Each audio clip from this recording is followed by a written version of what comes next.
I'm a father of four, and I was having this discussion with a friend of mine who came with me today, and I tend to think I'm a pretty good father.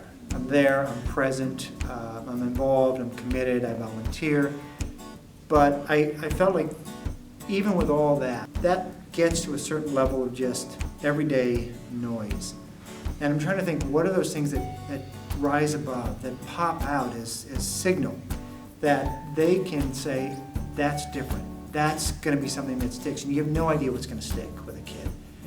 And this was one of those things. I thought if I could make a promise myself that I was very overt about and have it be meaningful, that it could be a story I could share with them.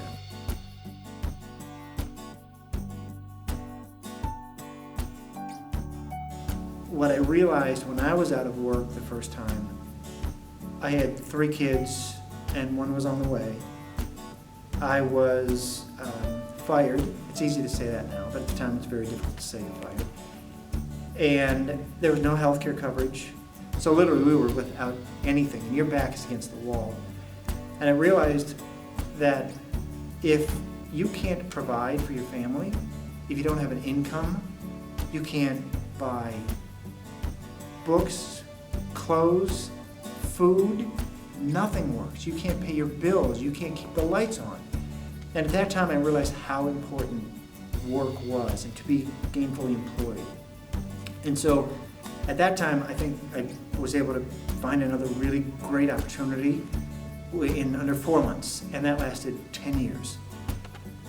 And then when I found myself out of work again, it's April 16th, 2014, I turned 50 years old, and I have no job, and I have no prospects, and I've got 4 kids, and school's colleges are on the horizon. And if I thought being unemployed at 40 was bad, being unemployed at 50 is much worse. The commitment that I made was, the promise that I made, that I will do something of every business day to help somebody in transition get back to work. And I keep that promise card up on my wall at the office. It is something every day that I will do until forever to make sure that somebody can shorten that transition time. A really good friend of mine who said, don't ever make a promise you can't keep, because I would always want to please people. I'm the middle child, I'm the pleaser, want to make sure things are good.